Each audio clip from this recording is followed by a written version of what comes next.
Bienvenue dans ce direct live exclusif. Et aujourd'hui, nous allons parler d'un thème d'actualité. Je vais laisser l'opportunité à plusieurs personnes de se connecter afin que nous puissions en parler de la manière la plus ludique possible. C'est un direct qui ne va pas durer. Nous en sommes là pour maximum 30 minutes. Bonjour Atara, comment tu vas? Caroline, l'argent. Non, aujourd'hui, on va toujours parler d'argent forcément, mais d'une autre manière. Bonjour, bonsoir Patson, en fonction de l'endroit où tu te trouves. Comment tu vas? Aujourd'hui, on va faire un direct spécial de quelques minutes. Nous en sommes là pour maximum 30 minutes, où je vais donner mon avis sur un thème d'actualité au Cameroun en ce qui concerne la guerre au nord-ouest et au sud-ouest. Le gouverneur, bonsoir. Connectez-vous, partagez le direct et ensemble nous allons échanger sur cette thématique qui est au feu de l'actualité actuellement. Minel, toujours en poste, bonsoir, comment tu vas? Identifiez les personnes qui peuvent être intéressées par la thématique, partagez le direct. Dans maximum 5 minutes, nous allons commencer et je vais essayer d'expliquer un certain nombre de choses, de donner mon point de vue et mon avis sur ce que nous pouvons faire ou alors sur les actions que nous devons mener en ce qui concerne ce problème d'actualité. Bonsoir Dominique, comment tu vas? Donc, nous allons débuter dans, disons, 5 minutes. Aujourd'hui, on va parler de l'actualité, notamment sur le plan beaucoup plus de notre quartier, le Cameroun. Aujourd'hui, je vais beaucoup plus parler de notre quartier, le Cameroun, parce que j'ai l'habitude de parler de notre pays, l'Afrique, mais je vais me concentrer beaucoup plus sur le Cameroun aujourd'hui. Et nous allons donc parler de ce sujet d'actualité au Cameroun en ce qui concerne le nord-ouest et le sud-ouest.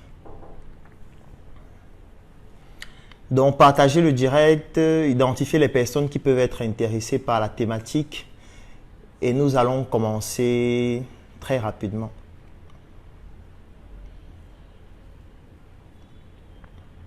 Hello, parfait. Comment tu vas? Zeus, l'artisan, le tisserand. Ravi que tu sois là. Partage le direct et identifie les personnes qui peuvent être intéressées.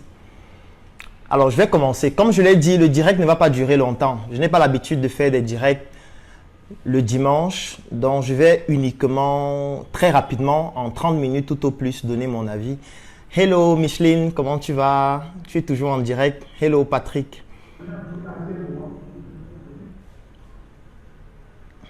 Donc, connectez-vous.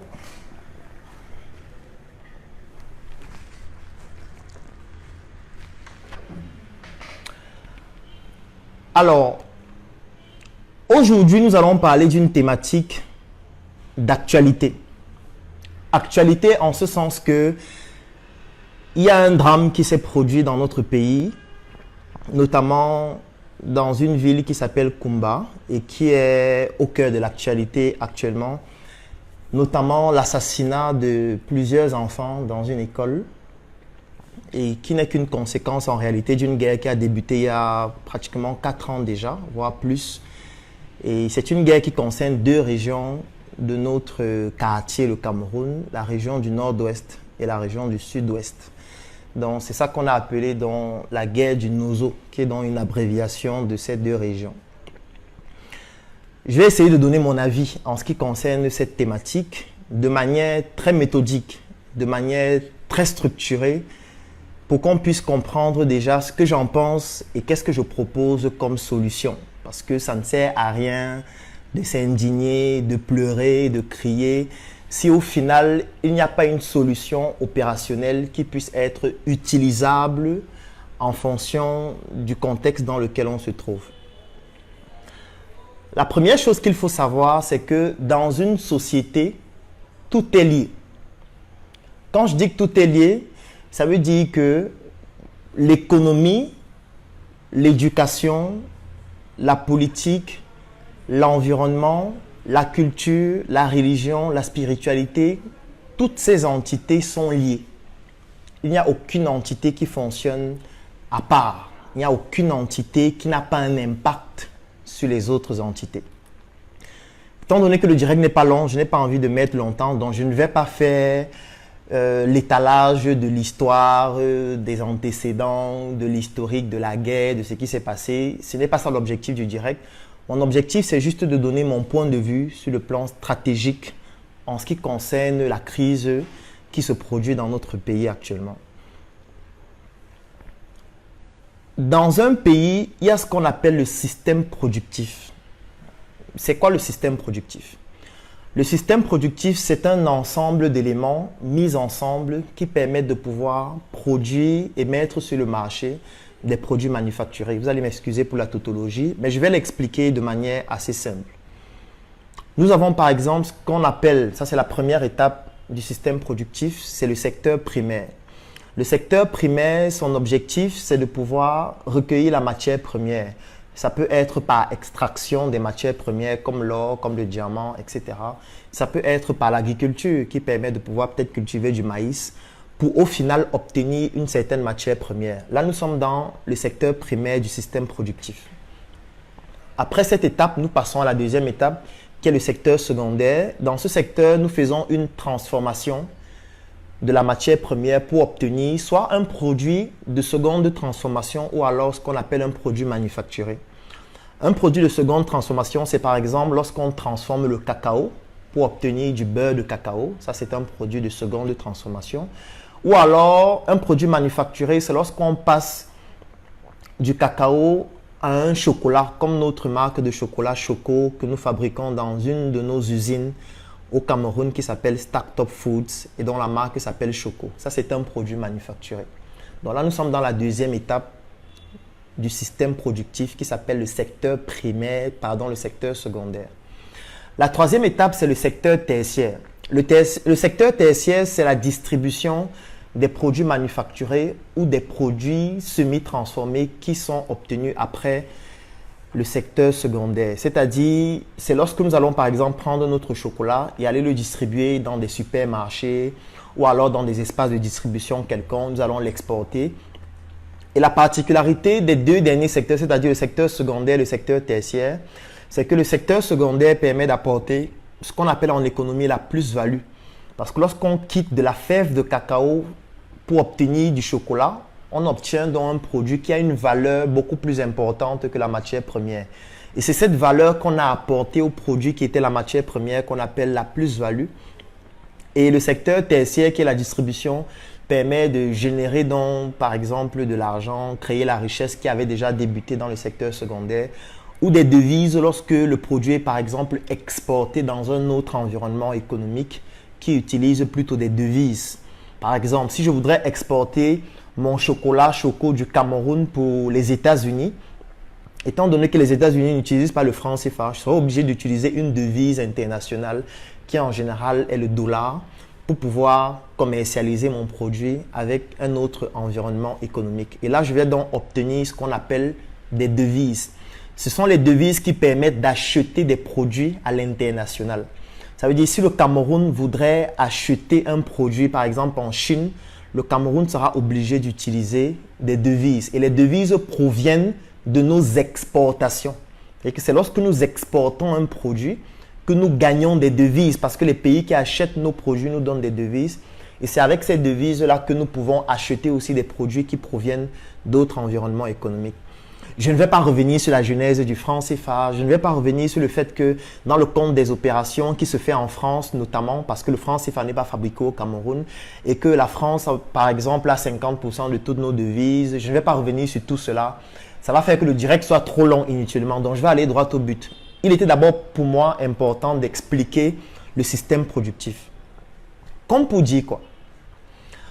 Lorsque vous observez ce que je viens d'expliquer, c'est-à-dire le secteur primaire qui est la production de la matière première ou l'extraction de la matière première dans ce qu'on pourrait appeler des mines, le secteur secondaire qui est la transformation de cette matière première pour obtenir un produit manufacturé, le secteur tertiaire qui est la commercialisation, vous devez vous imaginer que tous les produits passent par ce processus, y compris les armes.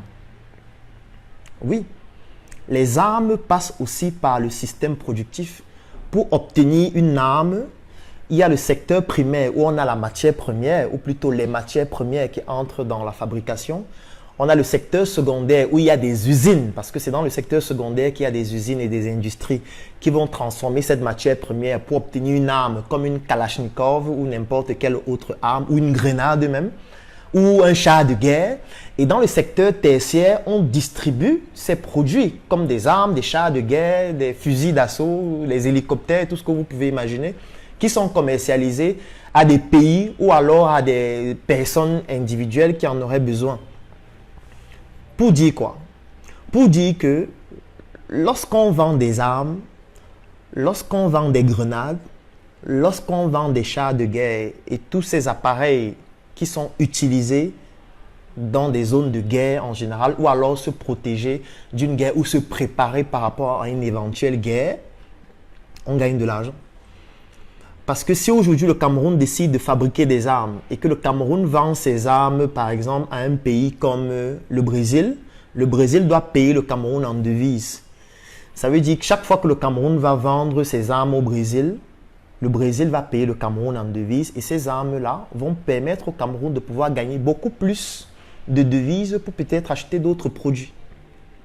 Pourquoi est-ce que j'explique ça? Parce que beaucoup de personnes vont se dire, mais parle-nous de la guerre. Oui, effectivement, parce qu'il faut faire de la pédagogie. Je ne veux pas faire dans du bavardage inutile, dans de l'indignation qui n'est basée sur aucun fait concret et stratégique.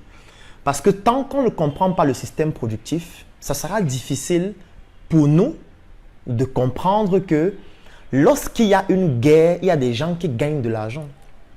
Beaucoup d'argent. Aujourd'hui, il y a eu un drame dans cette ville de notre quartier, le Cameroun. J'insiste sur quartier parce que le Cameroun n'est qu'un quartier. Notre réel pays et véritable, c'est l'Afrique. Je l'ai déjà expliqué plusieurs fois antérieurement, donc je ne vais pas revenir dessus. Lorsqu'il y a une guerre, il y a des gens qui gagnent de l'argent. Lorsqu'il y a une guerre, il y a des gens qui s'enrichissent. Ce n'est pas tout le monde qui veut que la guerre s'arrête. Je vais prendre un exemple. Aujourd'hui, il y a la guerre dans le nord-ouest et le sud-ouest. Il y a des militaires, il y a des policiers, il y a l'armée globalement qui est déployée là-bas. Vous devez vous imaginer que l'armée qui est là-bas, ils doivent aussi manger chaque jour parce qu'ils ne sont pas immortels, ils ont besoin de manger. L'armée qui est là-bas doit se déplacer. Qui dit déplacement dit qu'on doit utiliser des voitures, on doit utiliser des chars de guerre, on doit utiliser tout ce qui est appareil de déplacement des véhicules. Et ces véhicules fonctionnent avec du carburant. Ça veut dire qu'il y a des dépenses qu'il faut faire pour se déplacer. Ça veut dire qu'il faut s'habiller. Parce que quand vous êtes déjà sur une zone de guerre, vous ne pouvez pas porter de t-shirt. Donc, il y a des tenues que vous devez porter pour être sur la zone de guerre. Lorsque vous arrivez peut-être dans un village, très récemment, on a vu des villages qui ont été incendiés dans la région du nord-ouest et du sud-ouest, dans ces régions, pardon, puisque c'est deux régions. Et on nous montrait comment l'armée construisait certaines maisons. Il y a même eu un débat sur la reconstruction de certains villages. Mais ce que vous devez savoir, c'est que lorsqu'on reconstruit ces villages, il faut de l'argent. Parce que pour reconstruire, il faut de l'argent. Mais ce qui se passe, c'est que tout cela sont faits sous forme de marché public. Sauf que ce n'est pas accessible à tout le monde puisque ça concerne l'armée. Donc, il faut avoir un certain type de lobbying et être dans un certain type de réseau pour bénéficier de cela. L'alimentation des soldats, il y a des gens qui gagnent de l'argent grâce à ça. Le déplacement des soldats, il y a des gens qui gagnent de l'argent grâce à ça. Les véhicules que les soldats utilisent, il y a des gens qui gagnent de l'argent grâce à ça. La reconstruction des villes, des villages, il y a des gens qui gagnent de l'argent grâce à ça. En fait, le déploiement même des forces de l'ordre dans ces endroits où il y a la guerre, ça enrichit des gens. Il y a des gens qui gagnent énormément d'argent du fait que la guerre continue. Donc, lorsqu'on est en train de s'indigner, lorsqu'on est en train de dire on a tué les enfants, déjà, je souhaite mes vives condoléances aux familles qui ont été éprouvées par cet événement triste et douloureux. Et ce n'est pas le premier, parce que cette guerre existe depuis plusieurs années. Et ce n'est même pas seulement là-bas où il y a la guerre, parce qu'il y a beaucoup d'autres endroits du Cameroun où il y a aussi des conflits, mais on ne médiatise pas forcément de la même façon. Ce que je veux dire, c'est qu'il y a des gens qui gagnent énormément d'argent du fait que la guerre continue. Pendant que vous êtes en train de vous indigner, ou alors que nous sommes en train de nous indigner, il y a des gens qui sont fiers que la guerre continue. Il y a des gens qui voudraient que la guerre la mette 20 ans, parce que plus il y a la guerre et plus ils gagnent de l'argent à travers des marchés, à travers des commissions, à travers des frais de déplacement et tout ce que vous pouvez imaginer comme dépenses. Et ce qui se passe, c'est quoi? C'est qu'en général, lorsqu'il y a une guerre, on ne mesure pas les budgets. Si on dit qu'il faut 1000 milliards pour faire quelque chose, on va dire non, la sécurité du pays est en danger. Même s'il faut mettre tout l'argent qu'il faut pour résoudre le problème, on va mettre tout l'argent qu'il faut. C'est de ça qu'il s'agit. Parce que ne pas comprendre ça, c'est faire une mauvaise analyse. Si on ne comprend pas qu'il y a des gens qui s'enrichissent grâce à la guerre, c'est que ça ne sert à rien de s'indigner. Vous savez que vous êtes en train de vous indigner alors qu'il y a quelqu'un qui est en train de s'enrichir et lui, il est fier que la guerre continue. Je vais prendre un autre exemple. Si vous avez un ennemi,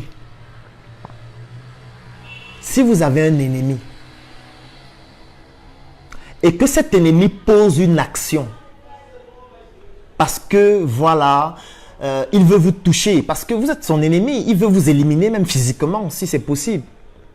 Si vous avez un ennemi, et que cet ennemi pose une action,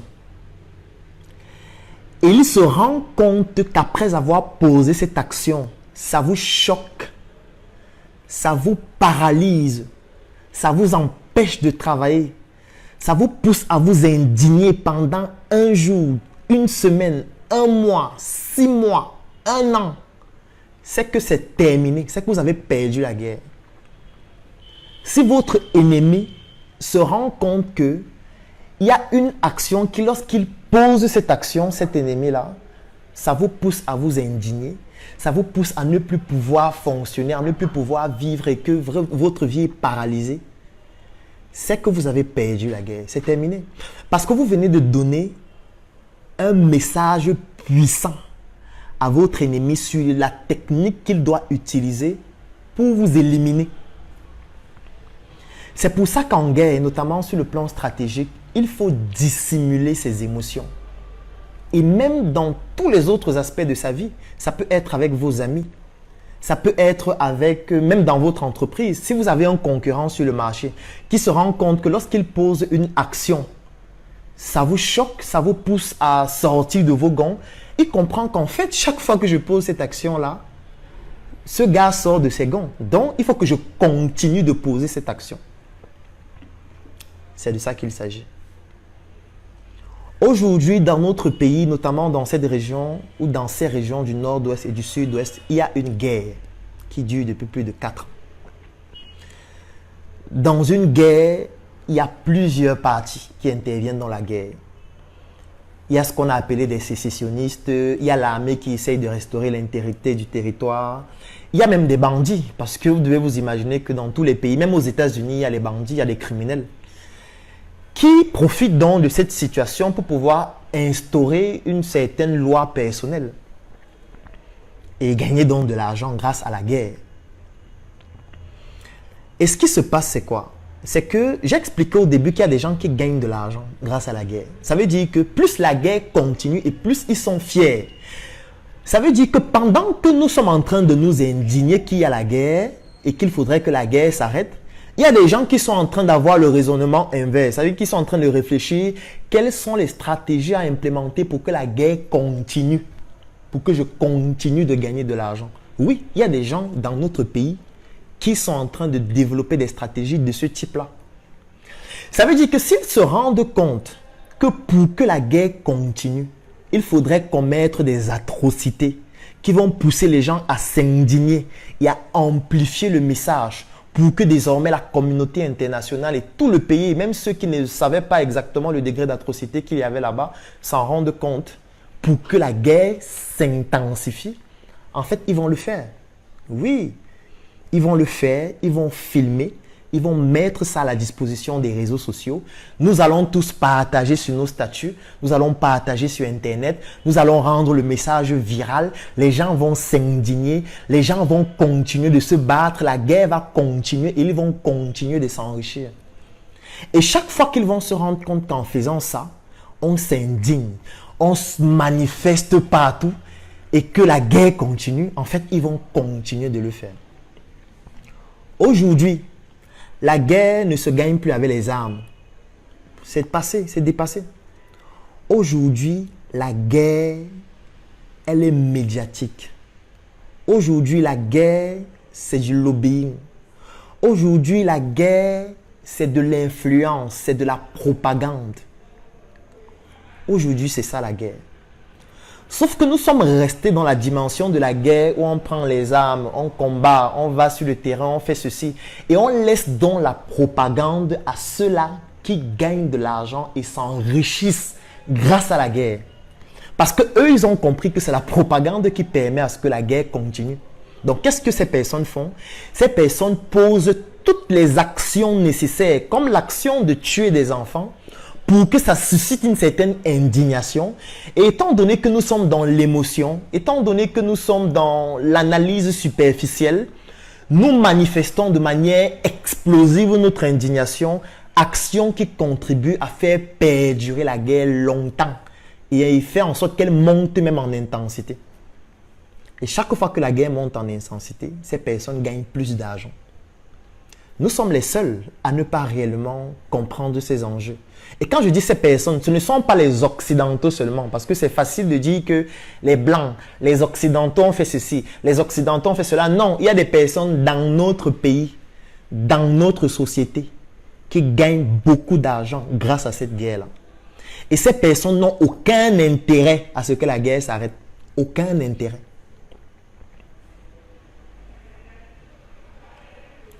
Je vais répéter ce que j'ai dit tout à l'heure.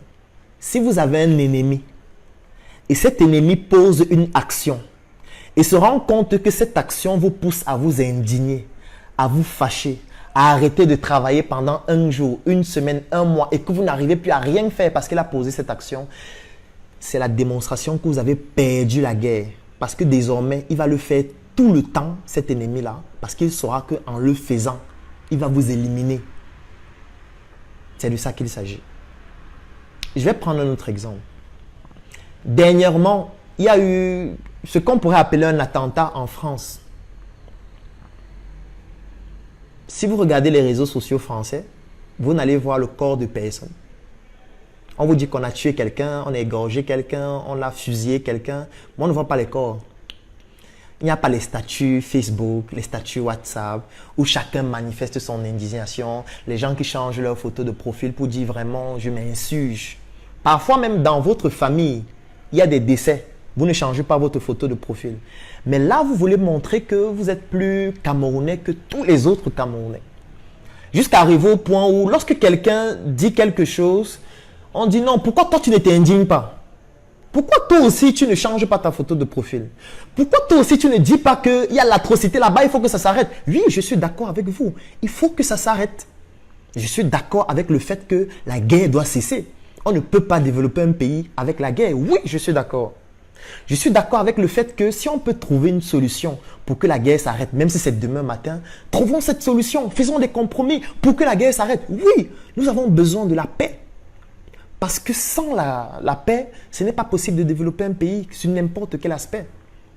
Mais la question qu'il faut se poser, c'est quelles sont les stratégies à implémenter à notre niveau et aussi au niveau supra pour ne pas contribuer, même de manière inconsciente, à amplifier la guerre. C'est de ça qu'il s'agit. Parce qu'il ne faut pas réagir de manière émotionnelle. Il ne faut pas réagir comme si c'est le cerveau qui ne fonctionnait plus. Il ne faut pas réagir comme si on avait un degré d'intelligence émotionnelle proche de zéro. Il faut réagir stratégiquement. Il faut réfléchir sur quelles sont les actions à poser pour ne pas contribuer, même indirectement, à faire en sorte que la guerre prospère et ne s'arrête même jamais. Et l'une des actions qui pousse à ce que la guerre ne s'arrête pas, à ce que la guerre continue, c'est de manifester notre indignation de manière émotionnelle chaque fois qu'il y a un événement qui se produit. Est-ce que ça veut dire qu'il ne faut pas déplorer ce qui s'est passé? Non, j'ai dit au début de mon direct que je souhaite des vives condoléances. J'adresse des condoléances aux familles éprouvées. Oui, il faut s'indigner, mais pas s'indigner en utilisant un moyen qui amplifie la guerre. Et ce moyen-là, ça s'appelle la propagande. C'est quoi la propagande? La propagande, c'est ce qui s'est produit actuellement au Cameroun. Ça veut dire qu'on arrive dans une école, on tue des enfants, on filme, on rend disponible cette vidéo sur des réseaux sociaux. Et nous qui voulons que la guerre s'arrête, nous faisons la promotion de ces images. C'est-à-dire, nous contribuons à amplifier ce phénomène. En quoi faisant? En multipliant la propagande. Nous sommes en train de faire ce qu'on appelle une propagande indirecte. C'est de ça qu'il s'agit. Nous sommes en train de contribuer à faire une propagande indirecte. Et aujourd'hui, nos ennemis qui tuent des enfants, qui tuent tout le monde, qui tuent des innocents, sont en train de gagner la guerre sur le plan de la propagande. Ils sont en train de la gagner. Depuis plus de 4 ans, ils ont compris que la guerre, c'est au niveau de la propagande. Ils ont compris qu'ils n'ont pas les chars de guerre, ils n'ont pas les hélicoptères, ils n'ont pas tout l'arsenal que nous avons. Ils ont donc tout misé sur la propagande. Et ils sont en train de gagner. Parce que ce qui est en train de se produire actuellement, c'est la preuve qu'ils sont en train de gagner la guerre sur le plan de la propagande. Et nous sommes en train de les aider. Grâce à notre indignation fébrile sur le plan émotionnel, cette guerre, nous les aidons à gagner cette guerre sur le plan de la propagande. Ce n'est pas en venant en ligne, en criant partout, je suis touché, vraiment, stop à ceci. Non, vous êtes en train de contribuer en partageant ces images, ces vidéos, la propagande. Et quand la propagande s'amplifie, la guerre continue et perdure. Parce que l'ennemi se rend compte qu'il a bien touché sa cible. Oui, l'ennemi se rend compte qu'il vient de poser une action qui touche tout un pays. Tout le monde s'indigne, tout le monde manifeste, tout le monde dit non, il faut stopper, et ainsi de suite. Oui, dès que vous faites ça, il comprend qu'en fait, c'est ça qu'il faut donc faire. Parce que nous, on n'a pas les chars de guerre. Nous, on n'a pas les hélicoptères. Nous, on n'a pas tout l'arsenal. Donc, eux, ils peuvent facilement nous éliminer. Si on a donc un élément sur lequel on peut s'appuyer pour maintenir notre influence aussi, c'est-à-dire la propagande, on va donc faire cette propagande chaque jour. Parce qu'on sait ce que ça va entraîner chez eux. On sait que ça va déstabiliser leur rang. On sait qu'ils vont s'indigner. Ça veut dire que nous, on n'a même pas eu la capacité de faire en sorte que ce message soit porté à l'échelle nationale et internationale, mais grâce à leur partage, grâce au fait qu'ils s'indignent partout et partagent ces images sur leur statut, sur leur profil et un peu partout, ça permet donc à la propagande que nous ne pouvions pas faire avec nos maigres moyens de se déployer de manière importante et de faire donc en sorte que la guerre perdure longtemps. Et quand la guerre perdure longtemps, qu'est-ce qui se passe? Je vous ai dit qu'il y a des entrepreneurs de la guerre qui utilisent le système primaire, secondaire et tertiaire, c'est-à-dire la production de la matière première, la transformation qui permet de pouvoir produire des produits manufacturés comme des armes, comme des chars de guerre, les grenades et tout ce qu'on utilise en guerre. Et le secteur tertiaire, la distribution qui permet de gagner de l'argent, les marchés publics, l'habillement des soldats, le déplacement, le carburant et tout ça. En fait, lorsqu'ils nous voient nous comporter comme ça, ils sont fiers parce qu'ils savent que la guerre va durer longtemps et ils vont continuer de s'enrichir. C'est de ça qu'il s'agit. Est-ce que ça veut dire qu'il ne faut pas s'indigner? Non. Est-ce que ça veut dire qu'il ne faut pas pleurer ses morts? Non, c'est pas ce que je dis. Est-ce que ça veut dire que ces enfants qui ont été froidement assassinés, il ne faudrait pas manifester une certaine colère? Ce n'est pas ce que je dis. Oui, il faut s'indigner, mais il faut s'indigner de manière stratégique dans le but de ne pas contribuer à amplifier la propagande où nos ennemis nous gagnent déjà. Parce qu'ils ont gagné l'armée sur le plan de la propagande. Quand je regarde en ligne, par exemple, si on prend Facebook, qui est le réseau social le plus utilisé au Cameroun, qui gagne la propagande? Ce sont les ennemis de la République. Ils ont gagné la propagande. L'armée est totalement absente de la propagande en ligne. Quand il y a un événement qui parle de la guerre au nord-ouest et au sud-ouest, ceux qui dominent sur le plan médiatique en ligne, ce sont nos ennemis qui veulent détruire notre pays, qui tuent des enfants. Oui. Et nous sommes en train de les aider à développer cette propagande-là. Nous sommes en train de les aider à contribuer à nous tuer. En fait, nous sommes en train de les aider à le faire. Nous sommes en train de les aider à continuer de tuer nos enfants dans les écoles, de tuer nos mères, de les assassiner, de les violer et de trancher leur gorge. Oui, par notre comportement, nous sommes en train de contribuer à ce qu'ils continuent de le faire parce qu'ils se rendent compte que lorsqu'ils le font, nous sommes paralysés. Est-ce que ça veut dire qu'il ne faut rien faire? Non, mais il faut faire de manière stratégique. Il faut s'indigner de manière stratégique. Il faut manifester de manière stratégique. Il faut manifester sans contribuer à amplifier la capacité de l'ennemi de nous nuire. C'est de ça qu'il s'agit. C'est de ça qu'il s'agit. J'ai dit le direct ne va pas durer longtemps. Je vais conclure avec les solutions. Ça prendrait trop de temps d'entrer dans l'histoire, d'entrer dans tout le reste de choses qui contribuent à amplifier cette guerre. En ce qui concerne les solutions, chaque fois qu'il y a un problème, il faut toujours aborder la dynamique des solutions en 3 parties. La solution primaire, la solution secondaire et la solution tertiaire. Ça veut dire qu'il faut toujours une solution en amont et une solution en aval. S'il n'y a pas ces 2 types de solutions en même temps, vous êtes en train de poser une action inutile.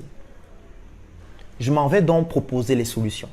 Pour bien vous expliquer ce que c'est qu'une solution en amont et une solution en aval, je vais vous prendre un exemple simple avant de conclure sur les solutions que nous pouvons implémenter pour cette guerre. Et après tout, ce n'est qu'un avis.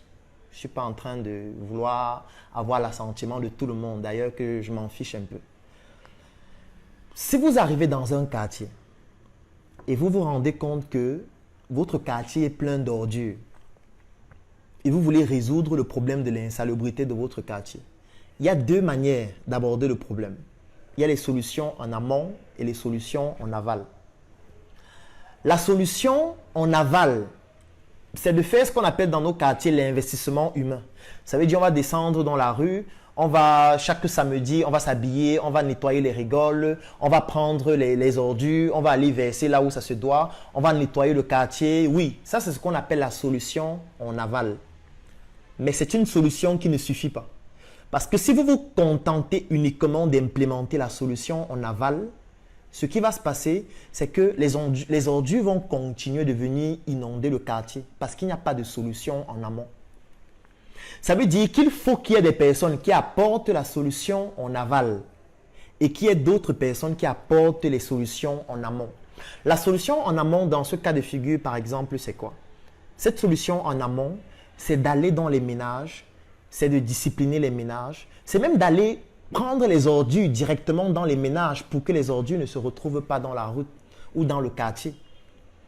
C'est de discipliner les ménages pour que ces ménages-là puissent comprendre qu'on ne jette pas les ordures en route. Voilà plutôt comment il faut faire, de les accompagner même dans cette stratégie-là. Dès qu'on met les solutions en amont et en aval couplées, on obtient à la fin une solution beaucoup plus pertinente. C'est de ça qu'il s'agit. Prenons maintenant le cas de la guerre au nord-ouest et au sud-ouest. Quelles sont les solutions possibles? Il y a des solutions en amont et il y a des solutions en aval. Sauf que dans ce cas de figure, il faut bien savoir dans quel cadre vous vous situez. Parce que les solutions en amont et en aval peuvent être mises de manière opérationnelle par le politique ou alors par l'individu lambda qui voudrait contribuer à ce que le problème soit résolu. Je vais commencer par le politique. La solution en amont et en aval sur le plan politique. Si vous souhaitez contribuer à implémenter la solution en amont et en aval sur le plan politique, ce qu'il faut faire, c'est de militer dans un parti. Cherchez un parti politique qui serait peut-être pertinent pour vous, qui a une certaine idéologie pertinente pour vous. Militez dans ce parti, battez-vous pour avoir le pouvoir et quand vous aurez ce pouvoir, vous pourriez implémenter les solutions en amont et en aval sur le plan politique. Les solutions en amont sur le plan politique, c'est par exemple de faire quoi? C'est de revoir les programmes éducatifs. C'est de faire comprendre exactement qui nous sommes. C'est de comprendre pourquoi est-ce que moi, par exemple, tout le temps, je dis que le Cameroun, c'est notre quartier. Parce qu'il y a beaucoup de gens qui ne comprennent pas qu'il y a eu une conférence en Allemagne en 1884 où on a saucissonné l'Afrique comme étant des tout petits quartiers et des tranches de gâteaux pour pouvoir partager ça aux grandes puissances alors que nous étions préalablement une grande entité. C'est pour ça que j'aime toujours dire que le Cameroun, c'est notre quartier et l'Afrique, c'est notre pays. Beaucoup de gens me disent, dis donc, voilà un médecin, il ne sait même pas que le Cameroun n'est pas un quartier. Oui, je comprends que les personnes s'indignent et se disent que je ne connais même rien en histoire ou en géographie. C'est parce qu'il n'y a pas un problème, une solution en amont d'éducation. Il n'y a pas une solution en amont qui permet de faire comprendre aux Camerounais qui ils sont. De faire comprendre aux Camerounais qui sont leurs ancêtres.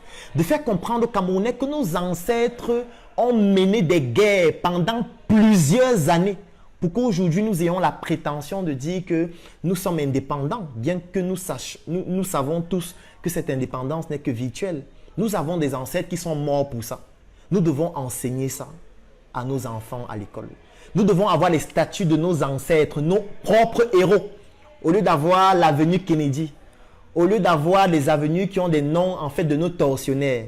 Ça, c'est la solution en amont sur le plan politique. Elle est éducative au niveau de nos programmes que nous devons enseigner à l'école. Elle est sur tous les aspects de la vie économique, culturelle, afin de pouvoir faire comprendre aux Camerounais qui ils sont, qui étaient leurs ancêtres, quelle est la valeur qu'ils représentent réellement et surtout, comment ils doivent faire pour vivre en harmonie. Ça, c'est la solution en amont sur le plan politique. La solution en aval sur le plan politique, c'est de descendre sur le terrain. Déjà pour comprendre de quoi il s'agit, comprendre l'origine du problème, écouter ceux qui rencontrent ce problème. Le meilleur moyen de résoudre un problème, c'est de bien comprendre le problème. Comme on le disait en mathématiques, pour bien résoudre une équation ou alors pour bien résoudre un exercice, il faut bien comprendre l'énoncé. Parce que si vous ne comprenez pas l'énoncé, vous risquez d'apporter une réponse qui n'est pas la solution. C'est comme si quelqu'un vient vous voir, il vous dit j'ai soif et vous prenez un carton de yaourt, vous venez lui donner. Le carton de yaourt n'est pas la solution pour quelqu'un qui a soif. Il va finir de boire le yaourt, il va continuer d'avoir soif. Ça veut dire que pour pouvoir apporter des solutions, il faut d'abord comprendre le problème sur le plan politique, sur le plan économique, sur le plan éducatif, sur le plan culturel, sur le plan spirituel, sur le plan religieux. Et dès qu'on a compris la dimension polymorphe du problème dans tous ces aspects, on peut maintenant proposer des solutions beaucoup plus adaptées en fonction des différentes spécificités du problème. Une autre dimension de la résolution du problème en aval sur le plan politique, c'est de mettre sur pied l'armée. Oui, ça nous sommes désormais dans la solution tertiaire parce qu'il faudrait qu'il y ait quand même l'armée pour stopper ces gens qui commettent des atrocités sur des enfants, qui violent des femmes, qui tuent des gens, qui veulent diviser le pays. Voilà donc sur le plan politique la solution primaire, secondaire et tertiaire que nous pouvons implémenter sur le plan politique. Et seuls ceux qui sont dans la politique peuvent le faire. Et ce que vous devez savoir, c'est qu'en réalité, il existe deux types de politique. Il y a la politique partisane et la politique non partisane. Ce que je viens d'expliquer, c'est la politique partisane. Ça veut dire que vous devez militer dans un parti, vous battre pour que ce parti puisse prendre le pouvoir et maintenant, grâce au pouvoir que vous auriez, vous pourriez implémenter ces solutions politiques qui vont forcément influencer le côté social, le côté économique et tous les autres aspects de la vie. Ça, c'est le premier aspect de la solution en amont et en aval sur le plan politique. Donc, vous qui êtes en train de suivre ce direct et qui êtes intéressé, et si vous êtes intéressé par la solution politique en amont et en aval, ce que vous devez faire, C'est de militer dans un parti ou de trouver un parti qui défend les idéologies qui sont les vôtres ou de créer votre propre parti. 2, vous battre pour que votre parti puisse prendre le pouvoir et implémenter ses solutions. Ce n'est que ce qui est possible. Il n'y a pas un autre moyen. La deuxième forme de solution, ce sont les solutions toujours en amont et en aval, mais cette fois, ce ne sont pas les solutions politiques. C'est ce qu'on appelle la politique non partisane. Ça veut dire que c'est une forme de politique où on n'a pas besoin de militer dans un parti afin de pouvoir apporter cette solution. Je vais prendre un exemple. Vous pouvez vous dire, moi je ne veux pas faire de la politique partisane, je ne veux pas entrer dans un parti pour militer et faire n'importe quoi pour pouvoir monter au pouvoir. Vous pouvez ne pas faire ça, mais vous pouvez toujours contribuer à apporter une solution avec une autre forme de politique qu'on appelle la politique non partisane. Ça consiste à faire quoi? Ça consiste à se dire, je suis un citoyen du Cameroun. Qui dit citoyen dit que j'ai des droits et j'ai des devoirs. Et comme j'ai des droits et j'ai des devoirs, mon devoir, c'est d'aussi contribuer, c'est de contribuer aussi à la résolution de ce problème sur le plan des moyens dont je dispose. Mes moyens peuvent être logistiques, humains, financiers, intellectuels, ainsi de suite. Action simple et concrète que vous pouvez faire. Vous pouvez vous dire, d'accord, étant donné que dans le nord-ouest et dans le sud-ouest, il y a une insécurité et que les enfants ne peuvent pas fréquenter de façon convenable comme les autres, qu'est-ce que je vais faire? Je vais financer l'éducation de 10 enfants. Ça veut dire que je vais prendre 10 enfants qui résident au nord-ouest et au sud-ouest. Je vais peut-être les délocaliser dans une ville comme Yaoundé ou Douala. Je vais payer leur école, je vais payer leur hébergement, je vais m'occuper de leur nutrition, je vais les former, je vais leur permettre d'avoir une autre vie. Je vais leur permettre de pouvoir s'insérer dans la société autrement. Parce que moi, je ne suis pas dans la solution politique où je peux mettre des solutions politiques, aller au Parlement, etc. Moi, je suis dans la politique non partisane. Donc, voilà une action concrète que je peux poser. Et je vais donc accompagner ces enfants pour leur redonner une autre vie. Oui, ça c'est une solution non partisane en aval. En amont, ce serait faire quoi? En amont, ce serait de se dire, d'accord, je vais contribuer dans mon environnement à éduquer, à former, à encadrer, à permettre à certains jeunes de comprendre leur histoire, de comprendre d'où nous venons, de comprendre exactement pourquoi est-ce que nous arrivons à ce type de division dans notre pays. Mais si vous voyez bien, dans toutes les solutions dont je suis en train de parler, il y a un facteur important qui intervient. Ce facteur, c'est l'argent. Qu'il s'agisse des solutions politiques partisanes ou des solutions politiques non partisanes, il faut de l'argent. Il faut absolument de l'argent. Qu'importe le bord par lequel vous souhaitez apporter des solutions, si vous n'avez pas d'argent, vous ne pouvez pas le faire. Vous ne pouvez pas le faire. La question que je vais donc poser à chacun d'entre vous, comment est-ce que vous contribuez à résoudre le problème? Comment est-ce que vous contribuez à votre niveau à permettre, même seulement à votre environnement immédiat, à pouvoir développer une nouvelle vie, à pouvoir rêver un Cameroun différent? Qu'est-ce que vous faites à votre niveau? Moi, ce que j'ai décidé de faire, parce que ce n'est pas maintenant que je me suis rendu compte de ça, il y a de cela 6 ans, quand j'ai fini mes études en médecine, je me suis rendu compte qu'il ne suffisait pas juste d'être médecin, d'aller à l'hôpital, consulter à longueur de journée, non. Je me suis rendu compte que ça ne suffisait pas. Parce qu'en réalité, lorsque je venais de finir mes études de médecine et que je travaillais dans un hôpital, j'étais en train juste de perpétuer un système qui existe déjà et qui est mal fait, qui est mal constitué. Je me suis donc dit qu'il faudrait aussi que je puisse apporter ma solution. Je n'ai pas voulu apporter une solution politique partisane parce que je ne souhaite pas adhérer à un parti. J'ai voulu adopter une solution politique non partisane où je discute directement avec ceux qui ont directement besoin de la solution. Et c'est ainsi que j'ai décidé de mettre sur pied le projet Startup Academy, où aujourd'hui, nous sommes plus de 3000 personnes, où nous contribuons chaque jour à former des Camerounais, à leur montrer comment gagner de l'argent, Ensuite, nous sommes quittés même de l'échelle du Cameroun pour toucher à l'Afrique et à tous les Africains qui se trouvent à travers le monde pour leur montrer que non, nous aussi les Camerounais, nous aussi les Tchadiens, nous aussi les Guinéens, nous aussi les Ivoiriens, nous avons aussi quelque chose à apporter. Nous aussi, nous pouvons bâtir des choses, nous pouvons contribuer à créer un rêve. Dernièrement, je publiais sur ma page le spot de notre nouveau chocolat, de notre industrie Startup Food qui s'appelle Choco. Et les gens m'ont écrit pour dire vraiment, est-ce que c'est vraiment fait au Cameroun? Vraiment, quand je vois ça, c'est tellement beau. Vous êtes sûr que c'est vraiment fait au Cameroun? Je suis sûr que c'est importé. Oui, c'est ce que nous contribuons à faire. Nous contribuons à faire comprendre aux Camerounais et aux Africains que nous pouvons. Rêvons, c'est gratuit. Travaillons, mettons-nous ensemble, bâtissons des industries, des entreprises fortes qui vont pouvoir constituer un pouvoir économique important, pouvoir économique qui pourra nous permettre d'imposer certaines décisions, même sur le plan politique. Sans argent, il est impossible de le faire.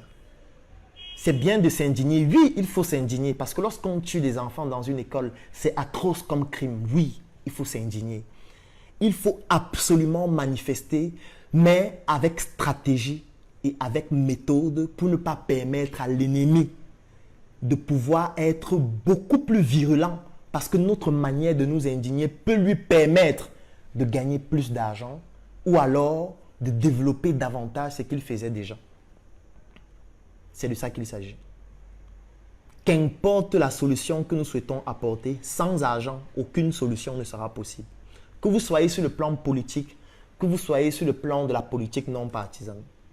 Si vous militez dans un parti, vous voulez prendre le pouvoir, vous devez faire des meetings. Vous allez prendre l'argent où pour faire les meetings? Parce que pour faire un meeting, il faut déplacer des gens, il faut aller de ville en ville, il faut rencontrer des citoyens, il faut les convaincre. Ça demande de l'argent, oui. Si vous n'avez pas d'argent, ça veut dire que même cette politique partisane, vous ne pourriez pas la faire. Si vous n'avez pas d'argent, même les solutions sur le plan de la politique non partisane, vous ne pourriez pas faire cela. Comme par exemple de financer l'éducation de 5 enfants dans le Nozo qui pourrait peut-être nécessiter 10 millions pour une année. Si vous n'avez pas ces 10 millions, ça veut dire que vous ne pourriez pas les aider. Vous allez les aider en faisant quoi? En postant les statuts sur Facebook, c'est-à-dire en permettant à Facebook de gagner plus d'argent. Parce que ce qu'il faut savoir, c'est que quand nous sommes sur Facebook, nous manifestons notre indignation sur Facebook, nous sommes en train de permettre à Facebook de gagner plus d'argent. Ça veut dire que pendant que Facebook gagne plus d'argent, nous on dit qu'on s'indigne en les rendant plus riches. Après on va se plaindre que non, les Occidentaux viennent nous ensevelir, ils viennent, oui, nous sommes en train de contribuer à ce qu'ils deviennent plus riches pour venir nous ensevelir. Oui. Si au moins c'était une indignation sur une plateforme créée par un Africain qui permettait aux Africains de gagner plus d'argent, oui, ça devait me plaire de dire que oui, on s'indigne sur notre propre plateforme. On s'indigne en parlant en nos propres langues pour que les autres soient obligés de traduire ce que nous sommes en train de dire pour comprendre. Et étant donné que dans toute langue, il y a une histoire, il y a une culture et qu'il y a des expressions dans des langues, notamment dans nos langues qu'on ne peut pas traduire en français parce que cette culture-là ne peut pas se représenter dans cette autre langue, au moins de manière stratégique, ça aurait permis que nous puissions gagner de l'argent, même grâce à notre indignation, et que beaucoup plus tard, nous puissions avoir ce pouvoir économique qui permet réellement d'apporter des solutions.